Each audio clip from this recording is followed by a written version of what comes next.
sabe, os docentes da nossa instituição. Voltando então à nossa estrutura, nós temos um núcleo de vídeo webconferência, temos um núcleo de design de diagramação, e cada um desses núcleos tem suas atividades específicas. O web e webconferência são responsáveis por agendar todas essas atividades de webconferência, gravações de vídeos para que os professores querem receber nos cursos, e assim por diante. E hoje nós temos procurado atender, inclusive, os custos e as demandas fora da educação à distância. Claro que a gente não tem conseguido dar conta de todos, porque essa é muita demanda para a nossa pequena equipe, mas a gente tem procurado atender ao máximo. O núcleo de design de diagramação, então, é responsável por toda uma equipe que trabalha no design e diagramação do material dos cursos. O professor, ele desenvolve o roteiro das atividades da sua disciplina, ele traz as possibilidades para os profissionais que trabalham nesse núcleo, e esses profissionais desenvolvem, por exemplo, animações, eles fazem o layout da página do curso, da disciplina, fazem propostas e trabalham junto com o professor. Qual é a composição do design de diagramação para os profissionais? Hoje nós trabalhamos basicamente com bolsistas. Nós temos, hoje nós temos uma técnica aí efetiva, que é formada em artes e que também, então, com essa formação, embora ela seja técnica em assuntos educacionais, ela já foi naturalmente trabalhar nesse grupo. Nós temos uma egressa também do curso de artes que atua coordenando essa equipe também. E nós temos diversos bolsistas do curso de artes, do curso de computação, nós temos 3 cursos de computação na área de computação. E basicamente são esse tipo de bolsistas que nós temos. Alguns já formados, engenheiros de computação nós temos 2, em artes nós temos, eu acho que um formado, né?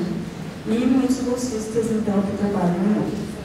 Trabalham com animação, outros com vídeo, aí cada um tem uma área. De acordo com a demanda, a gente vai fazer. Nós temos feito seleções. A gente abre na página, não é edital de seleção, mas precisamos de um bolsista para atuar no design de diagramação, para trabalhar especificamente com animações. E aí a gente faz uma seleção.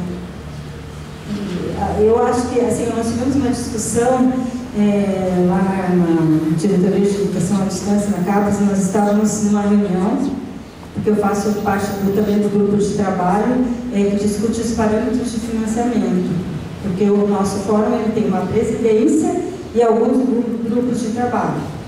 Um é o grupo de trabalho de bolsas, outro de parâmetros de financiamento, outro de sistemas. Eu atuo dentro do grupo de trabalho de parâmetros de fomento. E nós estávamos numa reunião na CAPES discutindo o fomento, e um dos professores lá da diretoria de educação à distância, ele chegou e disse assim: por que vocês não contratam empresas para fazer o material? Veja, o professor, ia ser muito mais fácil.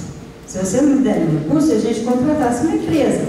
Só que com isso a gente não está se qualificando, nós não estamos qualificando nossos docentes, nossos estudantes, e nós estamos nos tornando uma empresa privada. Esse é o objetivo de uma instituição pública? É isso que nós queremos? Ou nós queremos aproveitar esse recurso para nos qualificarmos, para qualificar o nosso corpo docente, os nossos técnicos, para atuarem dentro da educação à distância, nas suas mais diversas áreas? Sério, não tinha pensado nisso. Então são questões desse tipo. Ficaria mais fácil, talvez, contratar uma grande empresa com designers institucionais, que é um cargo, né, que a gente não tem dentro da universidade, que tivesse. Mas eu acho que, eu disse para ele: professor, o trabalho talvez seria muito mais bonito. Eu não sei a essência. E a autonomia do professor também, né? Também. Fazer ajustes dentro de algo, né? E eu noto que a Maria Cristina, cada universidade, ela trabalha com a mão de obra que ela conta na região, certo? Se tu tem um curso de design na tua cidade, né, ou próximo, tu consegue contar com profissionais do design. Nós, como temos um curso de artes, a gente investe nesses profissionais, que também têm conhecimento de design. Então, eu acho que tudo são questões que a gente tem que pensar, tem que estar presente, para a gente fazer o que a gente pode da melhor maneira possível. Eu acho que isso é importante, né, a gente saber. Claro que eu queria que nós tivéssemos na SEAD uns 10 técnicos, no mínimo, para trabalhar nisso. Infelizmente, eu não posso. A gente conseguiu para essa área 1. Mas já estou pleiteando no mínimo mais uns 2 para o ano que vem, com mais 2 cursos de graduação. Porque embora nós tenhamos muitos cursos de especialização, o curso de especialização não existe tanto do pessoal do design de reclamação. Porque são cursos mais de curta duração, os professores normalmente estão mais envolvidos na pesquisa e eles estão mais presentes ali no desenvolvimento do material. Então, é diferenciado. Vocês vão ver que as dificuldades para a oferta de um curso de graduação são bem maiores do que para o curso de especialização. No curso de especialização nós temos um número limitado de docentes, uma área específica, um curso de graduação, programa de administração. Nós temos direito, matemática,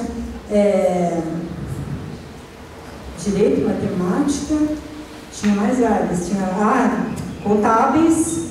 Então, e assim vai, né? São 4, 5 áreas. Então, até os tutores, para serem selecionados, tem que ser os tutores para atuar nas disciplinas da contábil, tutores para atuar nas disciplinas da matemática e assim por diante.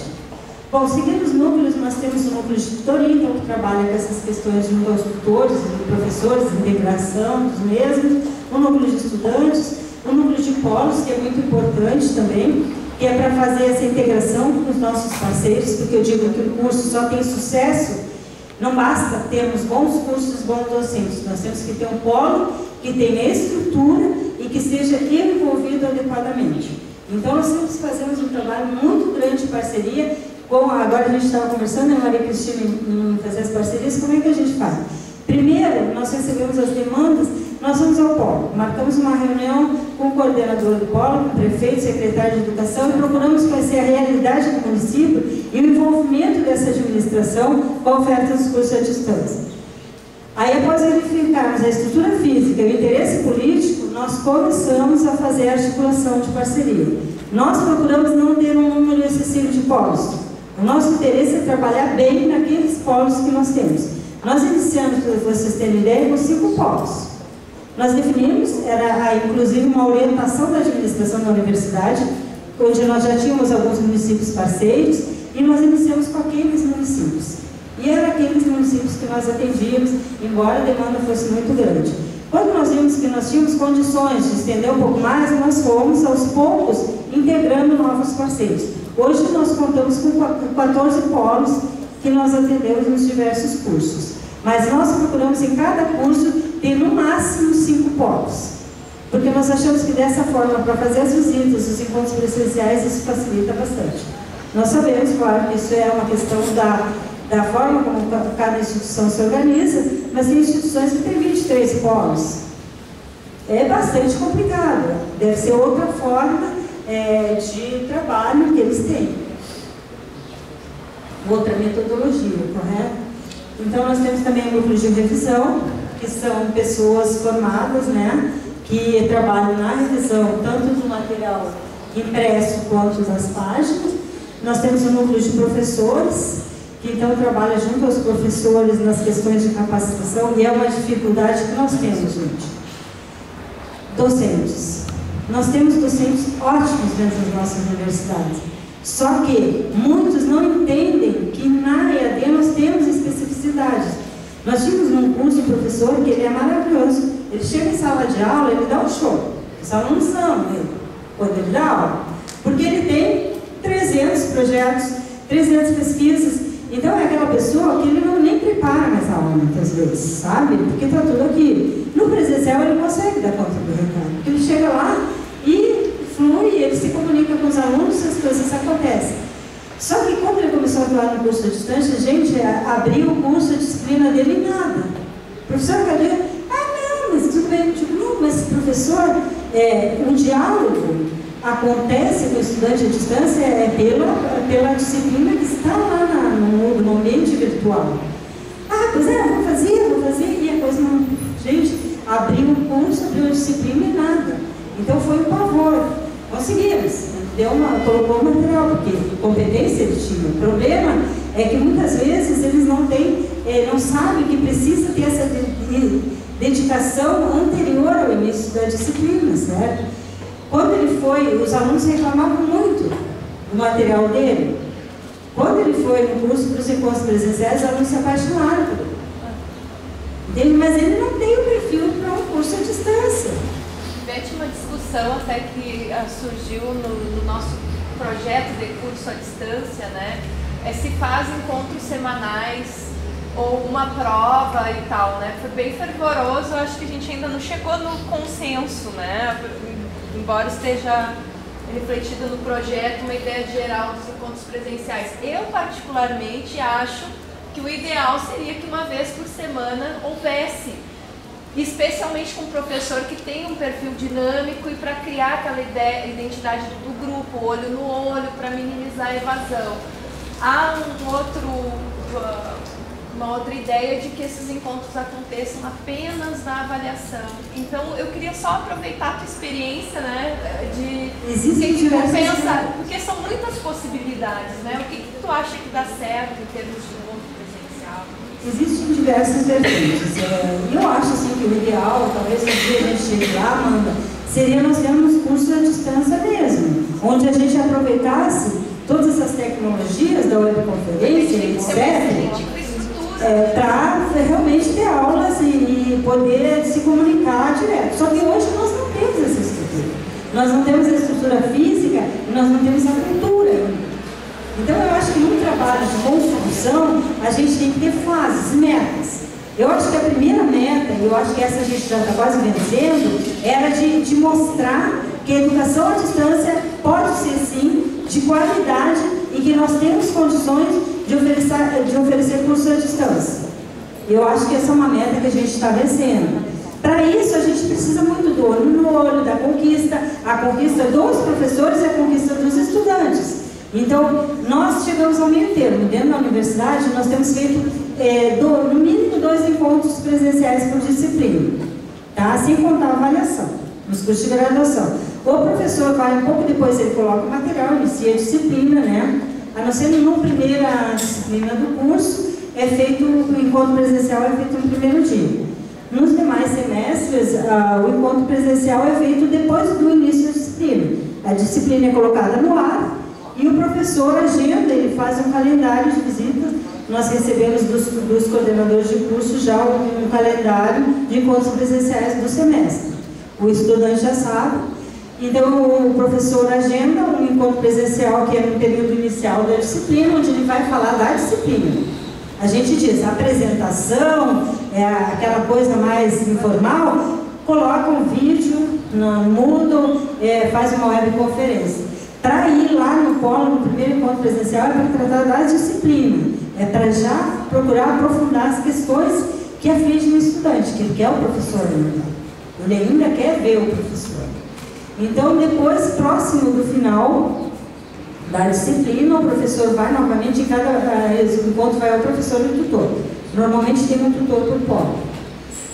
O professor vai novamente para tirar as dúvidas, para conversar mais com o estudante, para fazer o fechamento da disciplina. E depois, a avaliação presencial, quem faz é o tutor presencial. Não, o tutor à distância. O tutor à distância vai até o polo e aplica a prova. Por que o tutor à distância e não presencial? Eu sei que tem algumas instituições que fazem com o tutor presencial. Nós tivemos alguns problemas. O tutor presencial e o coordenador do polo, ele tem muito desejo que dê certo, a maioria. Muito desejo que dê certo, que o aluno passe. Então, ele investe muito no aluno e ele se apega muito ao aluno. Nós tivemos alguns casos que mostraram que o tutor ajudou o aluno estudante na prova. Então, são questões para minimizar esse tipo de problema, porque o tutor presencial, embora ele seja ligado ao curso, afetivamente ele é mais ligado ao polo, ao coordenador do polo e aos estudantes. Porque ele está ali presencial todo dia, né, conversando com ele. Então, nós fizemos essa opção. Agora existe uma tendência de que se possa fazer online as provas. Embora a lei diga que é presencial, a gente está discutindo se o online não pode ser considerado presencial se a gente usar os recursos tecnológicos de comprovação. Então, tem universidades já discutindo isso, na Unirede a gente discutiu isso. Se o online não pode ser considerado presencial. Hoje, o que algumas universidades têm conseguido fazer, eles fazem online, mas o estudante vai ao polo. E aí, ele é considerado presencial, porque o aluno vai ao polo, certo? E aí faz online. Também é uma possibilidade. Não sei se eu respondi, né? Bom, seguindo nos polos, então o tecnológico nos dá toda a assistência nessas questões tecnológicas. E a capacitação, nós fazíamos questão de que todos os núcleos se envolvessem. Mas surgiu a necessidade de que alguém coordenasse esse processo. Porque é difícil a gente sem ter alguém que esteja presente no dia a dia para gerenciar um processo que ele ande da forma mais ágil possível. Então, nós criamos também um núcleo de capacitação. Alguma dúvida com relação à nossa estrutura, gente? É importante salientar. Nós temos reuniões semanais do conselho, nós temos 2 conselhos, não falei. Um conselho geral da SEAD e um conselho de coordenadores de cursos e programas. O que eu achei foi bem interessante, porque quando a gente vai preencher agora eu não estou conseguindo lembrar qual é o nome do sistema, se é o PINGIFs, enfim. Nós temos que indicar os núcleos de educação à distância, né? E na verdade vocês têm uma secretaria que tem vários núcleos que dão conta das diferentes questões que tangem a EAD, né? Então me parece bem interessante poder delimitar essa complexidade, até uma variedade de coisas que precisam.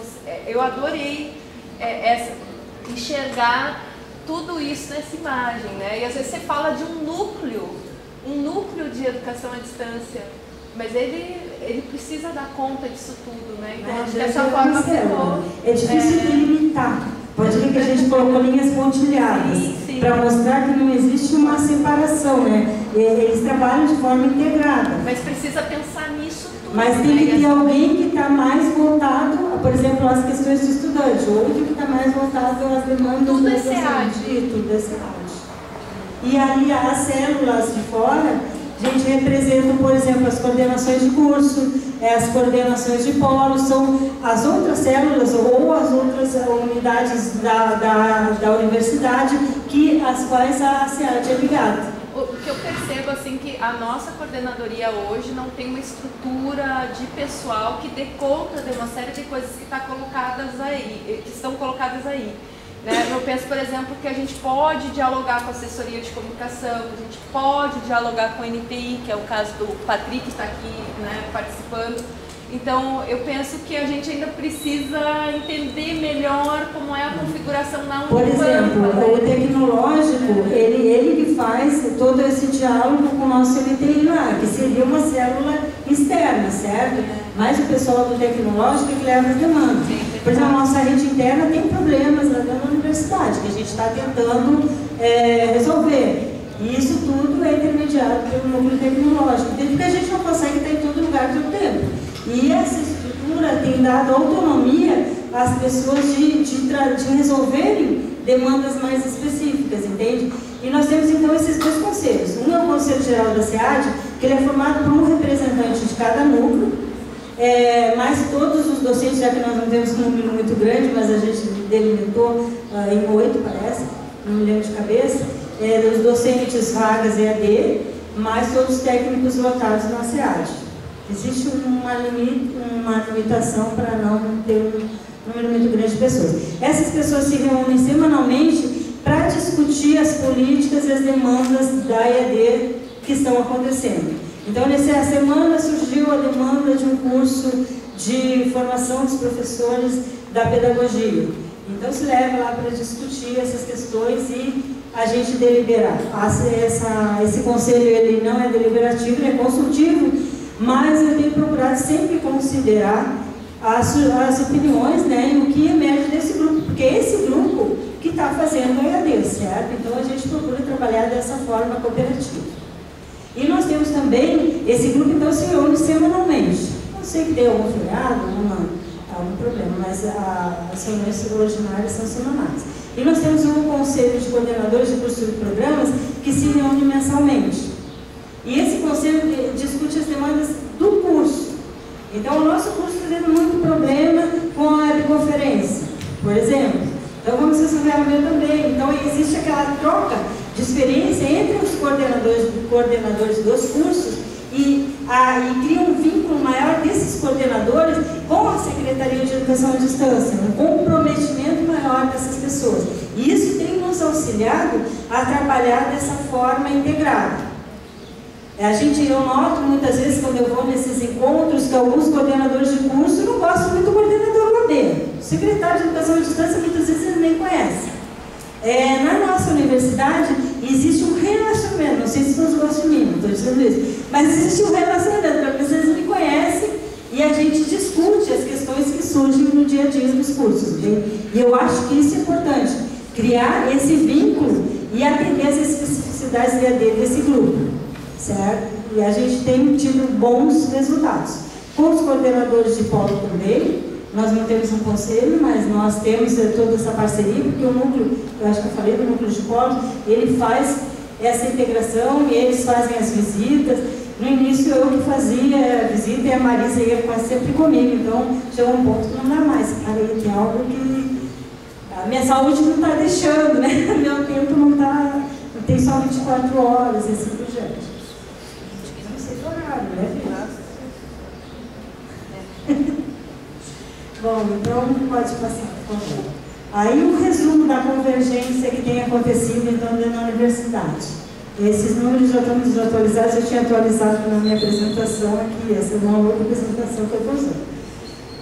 Então, o Moodle OAB e o Moodle, nós temos dois Moodles, tá? São dois servidores separados. Porque no início nós tínhamos um servidor que atendia tanto os cursos presenciais quanto os cursos à distância. Chegou um ponto que não teve mais condições. Hoje nós temos um servidor que atende os cursos do presencial e nós temos um outro Moodle que atende os cursos da OAB. Os cursos do Pró-Licenciatura eles são hospedados num servidor, acho que fica na UFSC. Bom, hoje nós temos 44 cursos de graduação e pós do presencial que usam o Moodle em suas disciplinas. Nós temos muitos cursos de extensão também que usam o Moodle. E nós notamos que esse crescimento, ele aconteceu depois da oferta dos cursos à distância, porque a maioria dos professores começou a conhecer o Moodle, as funcionalidades do Moodle, como o Patrick colocou, que são muito boas, e eles começaram a utilizar, não só como repositório de conteúdos, mas também para interação com os estudantes. E eu acho que o Moodle vai ser um dos caminhos para a gente oficializar e cada vez mais atender esses 20%, porque o Moodle eu acho que ele se presta realmente. No início nós trabalhávamos com outras ferramentas junto com o Moodle e nós vimos que nós tivemos um problema no estudante que disse que o tutor não atendeu, porque o tutor tinha conversado com ele no MSN. Então, nós procuramos solicitar aos tutores que fizessem todos os atendimentos dentro do Moodle, porque fica um histórico, né, de tudo que está acontecendo. E eu acho que isso é muito importante, tanto para os docentes, para os tutores, quanto para os estudantes, porque fica um registro que todos podem acessar e compartilhar. Então, o PAC, né, que é o Programa Anual de Capacitação Continuada, que hoje tem sido financiado pela CAPES, e cuja maior dificuldade que a gente tem é de fazer os docentes participarem, como eu acho que eu comecei a falar antes e não terminei. Uma das maiores dificuldades é essa, o docente acha, um colega meu me disse assim, eu tenho 20 anos de experiência docente, tu acha que eu preciso fazer capacitação? Eu acho que sim. Por quê? Diz para ele, porque tem muitas especificidades, o ambiente, a questão da interação, a questão do uso do Moodle, etc, etc. E fez todo um trabalho de conquista e convencimento. Mas nós temos essas dificuldades. Nós, às vezes, promovemos encontros, a gente traz pessoal de fora, a gente procura dinamizar, né, fazer troca, e a gente vê que muitas vezes pessoas que precisariam estar ali não estão. Só que agora, com esse programa da CAPES, a gente pode começar a exigir cada vez mais. Para que atue na EAD, então, em muitas universidades já faziam isso. Nós vamos começar a fazer agora e eu acho que pode servir de experiência para vocês. Para atuar no curso de EAD, tem que ter um curso de capacitação para atuar na EAD. Eu acho, gente, que isso é importantíssimo. Eu concordo com essa ideia, né? Agora, o que aconteceu no início da EAD aqui, né?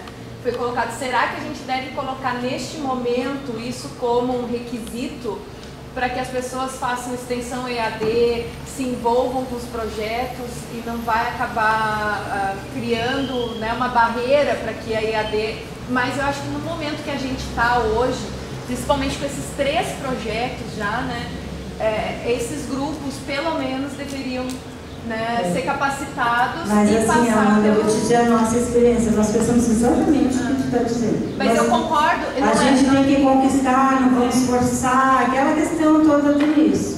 Só que agora nós estamos nos deparando com um problema que a gente está com dificuldade de fazer com que eles participem das atividades de capacitação e a gente está vendo que eles precisam se capacitar para o uso de certos recursos. Eu não estou dizendo capacitar o docente para a docência, para a sua prática docente, mas capacitá-lo para usar os recursos. Então, agora, com essa exigência da CAPES de que se tenha essa formação, a gente vai conseguir fazer isso. Mas se vocês conseguirem fazer de uma forma, claro, sem imposição, mas ao mesmo tempo mostrando, e a maioria das universidades tem feito via a exigência da CAPES. Para atuar no curso do docente, tem que ter a formação exigida pela CAPES. Mas eu digo assim, eu coloquei como algo que eu acho que é indispensável, mas isso foi uma decisão até de gestão superior, digamos assim, né? De não se colocar isso para não impedir que a modalidade florescesse aqui. Mas eu acho que até está se tomando cuidado em função desses cursos. Eu percebi pelo menos uma lista de capacitações que vão ser oferecidas para quem está envolvido nesses, né? E acho que deveria ser, sim, sistematizado, né? Nos fóruns de formação docente, que a Aline da equipe que organiza, né? A gente sempre tem alguma coisa que envolva a tecnologia, alguma oficina, né, algum grupo de trabalho, mas talvez, pelo que eu vejo, pelo menos não vi na FURGS, mas a URGS, por exemplo, tem um calendário de formações e todo ano oferece, né, e acho bem importante que isso se institucionalize e não é só ter disponível, é fazer com que os professores participem. Os que estão envolvidos. Os que estão envolvidos nos cursos. Então, para atuar no curso, precisa no mínimo ter um curso de mundo mais avançado, porque não basta os conhecimentos básicos. Nós já tivemos vários casos. Os docentes chegarem e não está o material no dia da disciplina, não está disponível. Liga para o professor, corre. Não, mas eu já botei o material. Professor, a senhora sabe que tem que abrir o olhinho, né? Ah, pois é, eu esqueci. Então são coisas básicas, né, gente? E além de outros recursos mais avançados que eles poderiam explorar, né? Então, eu acho importantíssima essa capacitação. Vamos seguir, por favor? Ah, gente, só volta ali um pouquinho. Bom, deixa que tá aí. Essa parceria com o Profocar, porque eu já ia passando essas questões aqui. Então, o do AB, que eu já falei, o PAC, né, o edital das TICs. Gente, isso foi um marco, digamos, dentro da educação à distância. Este foi o edital 15 da CAPES, que ele previa financiamento para a produção de materiais digitais para os cursos de graduação presencial. Para vocês terem ideia, nós tivemos, dentro da proposta institucional, nós tivemos 22 projetos de 22 unidades acadêmicas. Então, isso, para nós, realmente trouxe a convergência, porque essas 22 acadêmicas foram para dentro da SEAD para produzir material, eles conheceram a nossa equipe, eles utilizaram os recursos da SEAD e eles viram o resultado da aplicação desses recursos que eles desenvolveram, certo? E isso foi muito bom para a universidade e para a SEAD especialmente. Nós tivemos também... Então, aqui ali eu coloquei algumas das unidades envolvidas. No final, se der tempo, eu vou mostrar rapidamente o material. E aqui também a participação na mostra. Nós temos a MPU na universidade, que é a nossa produção universitária, que está acontecendo hoje, começa amanhã? Começa amanhã. Amanhã. Então, onde nós temos incentivado a participação dos alunos à distância, nós temos incentivado dos tutores, dos docentes também das suas pesquisas, nós temos incentivado a participação no ESUD, que é o Congresso de Educação à Distância, é o maior congresso, na realidade, de educação à distância que abrange as instituições públicas. Nós temos também o Congresso ABED, mas ele é um congresso mais voltado às universidades privadas, às necessidades das universidades privadas. No ESUD a gente discute, e normalmente também nós temos grupos de discussão, nós temos um dia que são diversos grupos de discussão que se separam, cada um na sua área.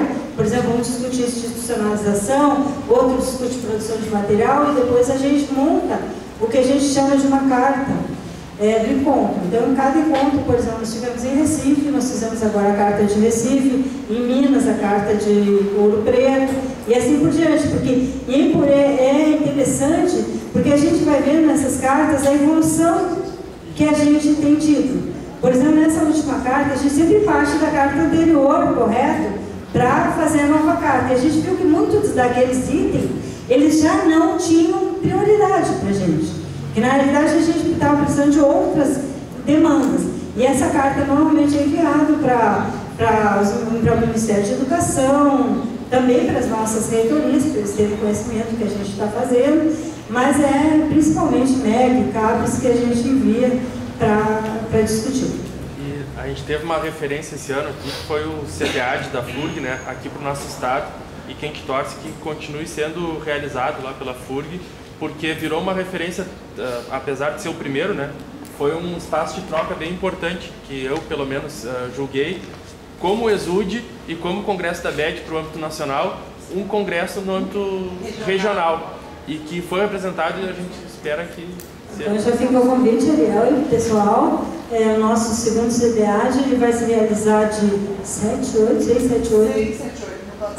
8 de junho, porque a gente tinha pensado no final de semana antes, mas nós tivemos dificuldade no espaço lá de eventos da universidade. E nós em breve vai estar sendo divulgado na página da SEAD, tá? É www.sead.br. Vocês ficam ao convite, porque eu acho que é importante essas discussões, né? Lá também a gente se divide em salas, em temas de discussão, e é bom nós vermos o que os nossos colegas estão fazendo, porque muita gente aprende sobre boas práticas ou sobre más práticas, às vezes também, né? Eu acho que isso é importante, mas normalmente são boas práticas, então obrigada. Pode ser feita uma carta também. Quem sabe, né? É uma boa ideia. Então eu acho que o primeiro aconteceu ano passado, eu acho que foi bem bom. Nesse segundo nós já temos confirmado alguns palestrantes, como o Marco Silva, né, que o Marco Silva ele é bem conhecido nessa área de uso das tecnologias e seria o carro-chefe. Talvez a Maria Elizabeth por tempo de Almeida, então nós já estamos fazendo algumas articulações, eu tenho alguns praticamente fechados. Como eu estou afastada agora, eu não tenho o nome de todos, mas eu tenho certeza do Marco Silva e da Maria Elizabeth de Almeida. Então, seriam essas questões de administração dos coordenadores do curso, gestão compartilhada do curso, embora eles sejam responsáveis por toda a questão acadêmica, nós procuramos não interferir nas práticas pedagógicas, a não ser na forma da capacitação continuada. E nós sempre buscamos que os coordenadores de curso cooperem com o nosso projeto de capacitação continuada, porque eles é que têm as demandas do curso, dos seus cursos, né, para que a gente possa formular a nossa proposta.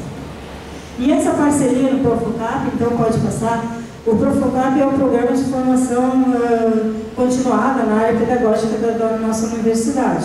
Ele atende a todos os docentes da universidade, em especial, né, os que estão em estágio probatório. E nós temos feito uma parceria, em todas as atividades da SEAD, nós temos convidado o Profocap a participar, e eles têm convidado os demais docentes para participarem, porque muitas vezes são palestras de interesse geral, não são só daqueles docentes que estão envolvidos nos cursos. Então essa parceria com o Profocap tem se mostrado muito produtiva, inclusive agora a nossa pró-reitoria nos chamou para participar do edital de laboratórios interdisciplinares, não sei se vocês chegaram a participar, que era um edital para a formação de espaços de formação para as licenciaturas. Aí como era uma proposta institucional, a Pró-Reitoria chamou o CAMECIP, que é o Centro de Apoio à Ciência e Matemática, né? E Educação Ambiental, tinha esquecido.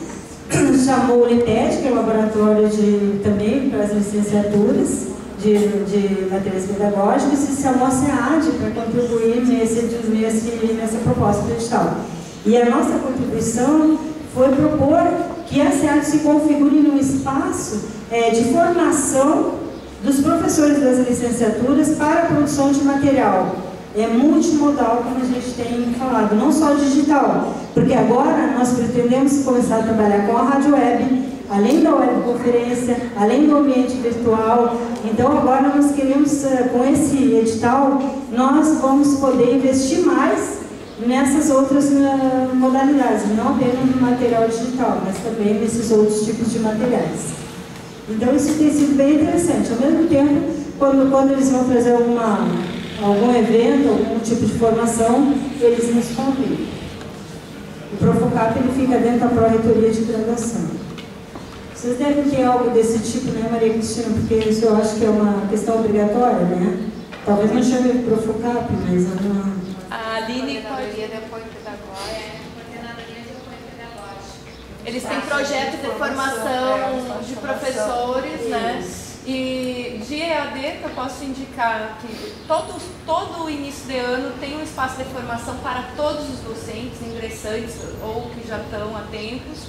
E eu comentei que sempre tem um espaço da EAD ali, né? Os fóruns de graduação é um outro espaço, né? Engenharia, ciências sociais aplicadas e por aí vai. E o próprio fórum de EAD faz parte desse programa. Mas eu acho bem interessante esse formato para a Furg.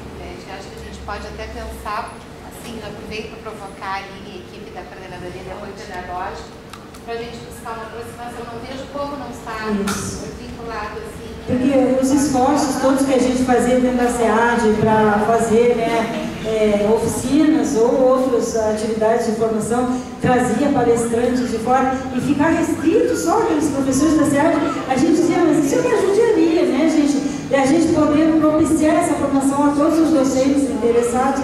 Então aí se pensou nessa aproximação. Eu acho que tu estava lá já na época da aproximação, né? A gente participou, né? Tem o NUDEP também, que é um núcleo que trata da formação do desenvolvimento pessoal. Desenvolvimento pessoal, então docente ou técnico, né? Eu sei que tem uma aproximação recente aí. Só que o que eu noto e que eu acho que é muito sério, evasão. Né? Então, muitos docentes, eles se inscrevem. Eu lembro de um curso que a gente ofereceu que assim, tinha o dobro de inscritos para o número de vagas. Só que encerrou, sei lá, a evasão foi 80%, né? Então, como é que a gente compromete? Porque não, é recurso humano, recurso financeiro, isso é muito sério, a gente não pode... Na semana passada a gente teve uma capacitação aqui que foi de ética e conduta na internet, que foi uma capacitação toda em EAD, que eu e a professora Catiane ministramos. Foram 30 vagas, nós tivemos 30 inscritos. Um pouco antes de iniciar o curso teve algumas trocas de alguns que disseram que não iam poder participar e nós repreenchemos as vagas e mesmo assim foram 12 participantes do curso. Participantes, outros que nem chegaram nem a acessar o ambiente, apesar dos e-mails anteriores ao início do curso, reforçando. Então uma evasão, uma não participação interna, que é... Você já tem algumas estratégias assim, em relação a esse tipo de evento? Essa aproximação com o Profocap foi uma estratégia de tentar conquistá-los a participar mais, a se tornarem mais participativos. Mas é difícil, né? Porque nós, mesmo a nossa Pró-Reitoria de Graduação, ela diz assim, nós não, a não ser que sejam atividades, por exemplo, para os docentes que estão em estágio probatório, nós não podemos convocar alguns tipos de atividade, entende? Só quem pode convocar é a Pró-Reitoria, são as Pró-Reitorias, entende? Então, por isso que a gente até fez essa aproximação como uma forma de a gente conseguir uma estratégia até de conseguir mais participação. Seguindo, então, esse projeto, Rede de Convivência Digital, é o que emergiu daquele edital 15 que eu falei, das TICs. Então, nós tivemos, pode passar, nós tivemos 22 projetos, né? Então, aqui eu apresento alguns dos projetos, e nós somos de 22 unidades que desenvolveram materiais, alguns materiais virtuais, outros materiais diferenciados, alguns na forma de jogos, outros foram propostas de cursos de recuperação de estudantes. Então, cada projeto tinha a sua especificidade e era voltado para determinada ação. Antes de passar nos projetos, eu até anotei aqui que eu tinha feito na apresentação, que eu perdi, espero não ter perdido o computador, mas eu tenho um backup. Tá? Como ele anda, é o seguinte, ele é muito judiado, porque o coitadinho ele anda para cima e para baixo, e ele liga ele de manhã, às vezes só desligo, às vezes nem lembro de desligar quando vou dormir, né? Então ele está superaquecendo, e às vezes ele superaquece e não quer ligar de jeito nenhum. Então agora eu tenho feito backup diário, toda hora, eu fico já com o HD externo ligado, e ele faz de hora em hora backup do meu computador, porque eu estou vendo que daqui a pouco, e agora ele resolveu dar problema hoje, né? E a apresentação ainda não estava salva no meu pendrive, mas aí eu consegui recuperar uma outra que eu dei para a gente. As ideias são as mesmas, na realidade, né? Mostrar a estrutura, as nossas ações, só que eu tinha direcionado mais. E o que eu tinha colocado ali, que eu acho interessante trazer, são algumas possibilidades, já que vocês estão tentando ingressar na OAB, algumas possibilidades e problemas que nós temos na OAB e também na IAD. Então, dentro das possibilidades, o que eu vejo de principal, um deles é a repercussão no ensino presencial.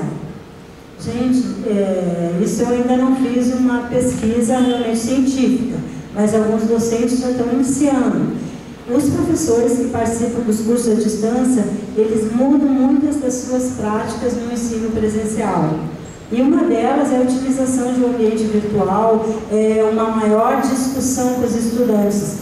Ele se torna um ensino menos transmissivo e mais interativo. Essa é uma das mudanças que realmente a gente tem constatado com muitos dos docentes que a gente atua. É claro que nem todos, né? Tem uns que é mais difícil da gente. Uma observação de parênteses, nessa última reunião que participei, representando, as licenciaturas agora, elas são praticamente todas as licenciaturas dos cursos presenciais da universidade, inserindo a disciplina de alfabetização digital no curso presencial para o aluno, porque não tinha, poucos cursos tinham essa disciplina. E hoje, e também já é uma mudança que a gente nota, deles perceber a necessidade também de aquele aluno, de formar aquele professor, aquele futuro professor, já dar algum conhecimento das tecnologias, né, para ele chegar em sala de aula, porque a maioria hoje das crianças mesmo, dos adolescentes, sabem, né, todo no redes sociais, qualquer ferramenta. E hoje os nossos cursos já estão todos praticamente, já vai fazer parte da base comum das licenciaturas. Foi importante tu lembrar de eu falar isso, porque essa é uma questão que a gente tem levantado, porque não adianta fazer isso, falar tanta informação continuada, e a gente fala no uso da tecnologia, mas nos cursos de formação inicial, muitas vezes, esses professores não conhecem o uso da tecnologia de uma forma mais intensiva. Eu trabalhei em curso de formação continuada de professores, logo no início, quando eu comecei a trabalhar com curso de formação continuada, gente, eu tinha que segurar na mão do professor para ele usar o mouse. Ele não tinha, muitas vezes, a habilidade de uso do mouse, fora o medo do computador, que realmente permeava todas as nossas atividades. Eu vou estragar o computador, eu vou perder tudo. Era uma preocupação constante. E que a gente dizia, se perder, faz de novo. Se perder, tem backup. Não se preocupe, tente toda uma questão. Se estragar o computador, a gente arruma, mas não vai estragar pelo uso. Então, são questões que estão mudando aos poucos. E uma das questões que a gente tinha colocado, inclusive, junto à pró-reitoria de graduação, e quando agora vai ser a nossa próxima reitora, ela é a atual pró-reitora de graduação. Então, na época da campanha, a gente já perguntou para ela essas questões, de inserir no núcleo base, né, no núcleo comum, essa disciplina, e isso realmente houve, então, esse progresso, isso é muito importante. Outra coisa é a capacitação dos professores da área de educação para o uso das tecnologias, né?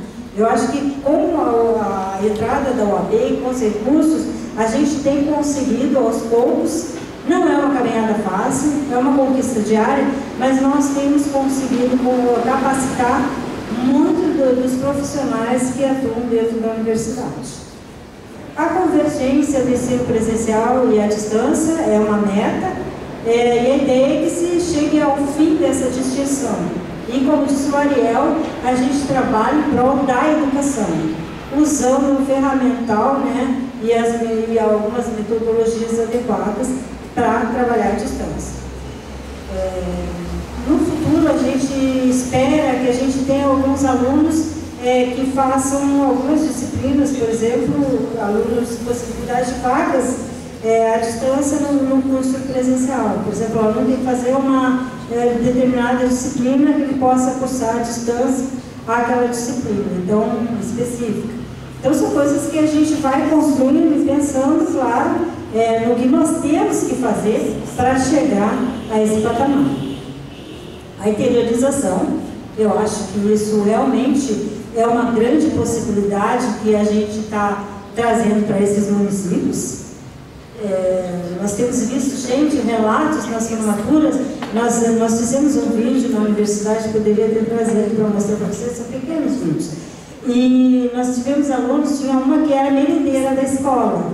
E sabe como que horário que ela estudava? Ela estudava junto com a diretora da escola, que era aluna do mesmo curso, as duas eram colegas do curso, e elas estudavam juntas na cozinha enquanto ela estava fazendo a merenda escolar. Então eu tinha vídeos mostrando isso, sabe? O que a gente estava trazendo. Tinha uma moça em São José do Norte que trabalhava na colheita de cebola. Ela conseguia estudar nos intervalos, ela mostrou no vídeo onde ela estudava embaixo do balcão, no horário de almoço. Ela estudava ali, fazia as atividades do curso. E essas pessoas vêm nos procurar a gente e agradecer a possibilidade dessa formação deles e desse crescimento deles, não só profissional, mas como pessoa. Isso é gratificante. Sabe, eu escuto às vezes a cobrança dos nossos motoristas, por exemplo, que, né, temos 10 campos, muitos motoristas, e os cursos à distância, né? Quando que eles vão acontecer? Porque, imagina, entre trazer as pessoas e levar de volta, o tempo que eles têm disponível também, né? E a gente tem várias pessoas nessas que podem se beneficiar do curso à distância. Agora, eles já se organizarem para participar de um curso presencial é muito mais complicado, impossível até. As pessoas Contribui tudo que a Amanda falou. Nós falamos agora um projeto de ensino que é a modalidade AD. E aí, com essa preocupação em função do que os terceirizados colocavam para nós, que queriam voltar à sala de aula de alguma maneira, a gente abriu esse projeto para não só para os discentes, que ele era restrito aos discentes, mas para todas as categorias. E a nossa surpresa é que a gente teve um inscrito. A gente tinha, todos queriam participar, um grande número, e na hora que eles tiveram uma possibilidade, apenas um se inscreveu. Então, claro que aí vem vários fatores que vocês discutiram antes, mas eu acho que também... Até interesse, né? Interesse, qual é o interesse do público, sabe, né? Alguns não querem fazer sabe pedagogia. que a gente